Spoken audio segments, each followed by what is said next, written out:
Tangira. ingorane z'abagabo. Ingorane ya mbere ni ukugira umugore umwe ntimwumvikane. Ingorane ya kabiri ni ukubyagwa nawe ntubyare. Ingorane ya gatatu ni ugutunga ukabura ukwerera ukabara n'ugabira bakwerehere kandi ibintu bifite. Iya kane ni ukurwanya amategeko ya leta yasohotse utari buyakureho. Iya gatanu ni ukubyara umwana umwe akabiri. Iya gatandatu ni ukugira bane batanu ukaburamo umwanya wawe watuma. Iya karindwi ni ukuruhana na se uri kumureba akabura icyo akumarira yapfa akabura icyo agusigira. Iya munani ni uguhuza ibyago n'inshuti yawe. Iya cyenda ni ugupfakarira mu zabukuru utagishoboye kwiha amazi. Iya cumi ni ukugira umugore akagusiga mu buriri ngo agiye mu byumba gusenga nawe uyifatiye za misozi za Gisenyi na Kigali. Iya cumi n'imwe ni ukubaho utariho. Iya cumi na kabiri ni ukuba uri umusore ukajya gucyura abapfakaza abakobwa batabuze. Iya cumi na gatatu ni ugutwara n'undi muryango ntimushingirane. Iya cumi na kane ni ukugira ibintu ukabura babirya. Iya cumi na gatanu ni ukwima uwaguhaye. Iya cumi na gatandatu ni ukubona imbaga nk'inshuti mwaganiye mwihereye iri kumvwa n'abandi. Iya cumi na karindwi ni ugukirira mu buto ugasazira mu bukene. Iya cumi n'umunani ni ukugira abagore bane batanu ukaburamo n'umwe wasura mu kigwi cya nyoko ngo akubumbabumba. Iya cumi n'icyenda ni ugusaba uwo wimiye. Iya makumyabiri ni ukuri icyo abandi bafite kandi nawe ufite amaboko n'amaguru. Iya makumyabiri n'imwe ni ukwigisha umwana agasinda akabona akazi akabura icyo yimarira nawe akabura icyo akumarira. Iya makumyabiri na kabiri ni ukujya ukabura uwusigira. Iya makumyabiri na gatatu ni ukugira indirya ukabura amaboko yo kuyikorera. Iya makumyabiri na kane ni ukwitwa umugabo ntubewe. Iya makumyabiri na gatanu ni ukwanga ikibibwa cya mu gitondo bagasanga aricyo ukora. Iya makumyabiri na gatandatu ni ukugira byinshi ntunyurwe nabyo. Iya makumyabiri na karindwi ni uguhita kuyikorera ukanga kumwakira yagera iyo atuye akagusangayo. Iya makumyabiri n'umunani ni ukubyuka ugenda ukabura icyo ucyura. Iya makumyabiri n'icyenda ni ukubura umusore cyangwa inkumi ugatinya kwiga ishuri riri iwanyu wakwandika mu rupapuro ugatera igikumwe. Iya mirongo itatu ni uguhita ku mupfakazi ukanga kumusuhuza kandi cyangwa umupfakazi utakizi. Iya mirongo itatu n'imwe ni ukurya ibyaba uri gukebaguza kandi warabiruhiye. Iya mirongo itatu na kabiri ni ukwiruka kuba utari bufate. Iya mirongo itatu na gatatu ni ugukira ukabura uwukiza. Iya mirongo itatu na kane ni ugupfuka buri icyo usiga. Iya mirongo itatu na gatanu ni ugutongana n'umugore muri iwanyu akabukana akaje iwabo waje kumucyura mukaburana akagutsinda ugacumbika iwabo. Iya mirongo itatu na gatandatu ni ugushakira umwana wawe w'umuhungu akabyara wagira ibyago agapfa wamara kumuhamba ugacyura umukazana. None ko umuhungu wawe agiye abyeyemo abana bakwita agasogokuru ukaba ugiye kubyaramo abandi bizagenda bite? Iya mirongo itatu na karindwi ni ugusuhuza umuntu ari kukumva kandi akurora akaga kukwikiriza. Iya mirongo itatu n'umunani ariko bagenzi bawe ni ukuba uri umugabo ugacumbi kuri iwawe wakomanga ku rugi gusubira iyo wahoze ntungerera aha b'abagabo b'inganzwa mukunda kubona. Iya mirongo itatu n'icyenda ni ukuba umukobwa ugakukuba ni nko kuba uri umusore ugaturamo agati washoboje.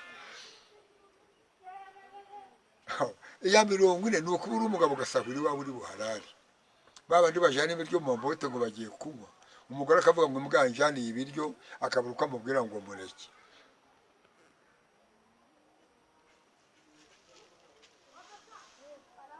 Iya mirongo ine n'imwe ni ukosha umugore wa mugenzi wawe ukamutesha umugabo n'abana be mugiye kumutungira ahandi kandi n'uwawe yakunaniye. Iya mirongo ine na kabiri ni ukugira umwana ntimwumvikane kandi waramubyaye. Iya mirongo ine na gatatu ni ukuba uri umugore cyangwa ukaba umugabo ugapfakarira ureba b'abagabo bagenda bikaruse ku bagore cyangwa abagore bikarushe ku bagabo bakajya gushakira ahandi akazabura uko agaruka mu rugo bamwirukanye iyo yagiye. Iya mirongo ine na kane ni ukurya inshuro ukarya n'inshuti byose bigashira udahaza. Izo ni ingorane zahembwe na Gahima Deogaratiyasi wo mu mudugudu wa Gisebeya na Rukorati mu kagari ka Ngoma mu murenge wa Kabaya mu karere ka Ngororero. Umugabo wimanye inshuro agatanya inshuro abandi bagahagira rimwe n'ubu ndacyahimba izindi nzazibabwira. Ndimaza kwa Rwamugeni. Sawa muzehe. Bravo. Babyeyi dufatanyije kurera. Mu gihe kitari gito abanyeshuri bamaze mu rugo. Byagaragaye ko ikinyabupfura cyagabanutse. Ni muri urwo rwego twabafatiye ingamba nshya.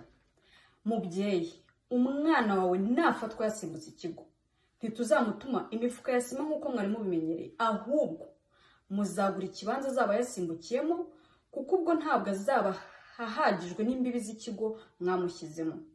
Abagize ishuri ahantu ho guteretanira rero, umwana wawe nafatwa akururana, acudikana cyangwa yafunze inguni, noneho kuri Minervale muzongereho inkwano.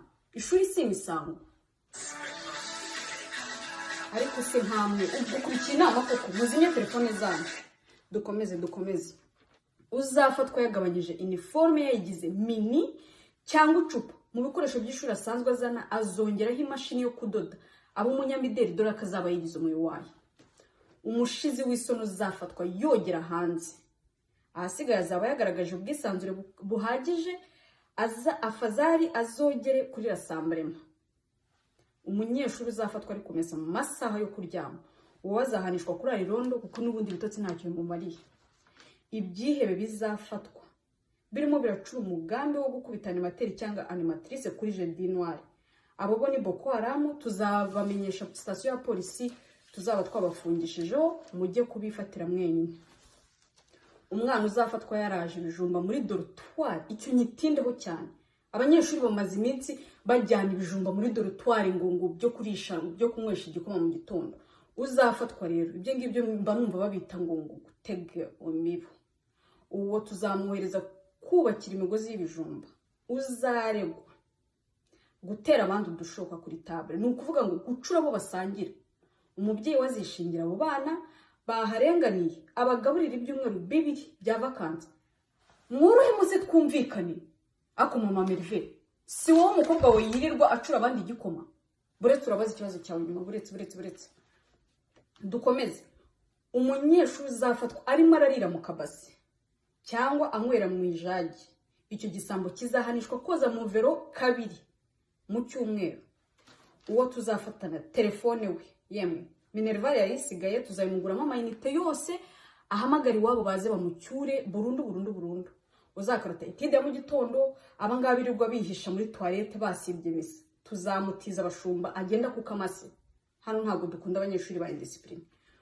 Uzarya itiki yo gutaha, wowe ntimukirirwe mumutegereza, azasigara akora imirimo ngororamuco mu kigo. Murakoze.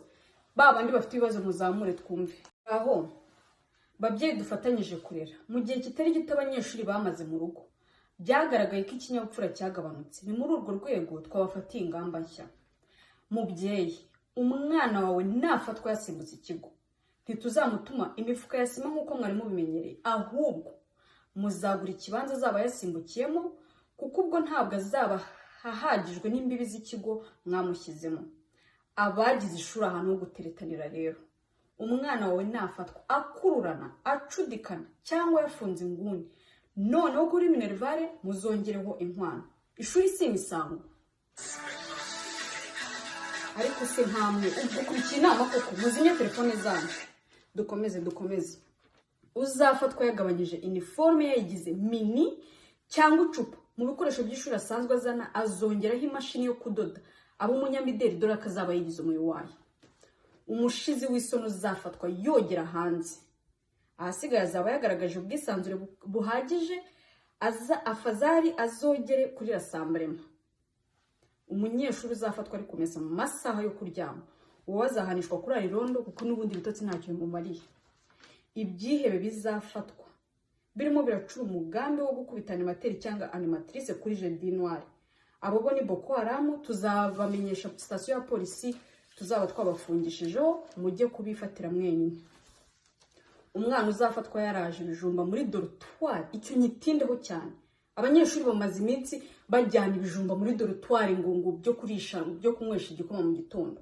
Uzafatwa rero, ibyo ngibyo mba numva babita ngo gutega imibu. Uwo tuzamuhereza kubakira imigozi y'ibijumba. Uzaregwa gutera abandi udushoka kuri table, ni ukuvuga ngo gucura abo basangira. Umubyeyi wazishingira abo bana baharenganiye, abagaburira ibyumweru 2 bya vacances. Mworohe muze twumvikane. Ako mama Merve, si wowe umukobwa we yirirwa acura abandi igikoma? Buretse turabaza ikibazo cyawe nyuma, buretse. Dukomeze. Umunyeshuri uzafatwa arimo ararira mu kabasi cyangwa anywera mu ijagi, icyo gisambo kizahanishwa koza mu vero 2 mu cyumweru. Uwo tuzafatana telefone we, yemwe Minerval yayisigaye tuzayimuguramo amayinite yose, ahamagara iwabo baze bamucyure burundu. Uzakarata itide mu gitondo, abangaba birirwa bihisha muri toilette basibye misa, tuzamutiza abashumba agenda ku kamase. Hano ntago dukunda abanyeshuri ba indiscipline. Uzarya itiki yo gutaha, wowe ntimukirirwe mumutegereza, azasigara akora imirimo ngororamuco mu kigo. Murakoze. Babandi bafite ibibazo muzamure twumve.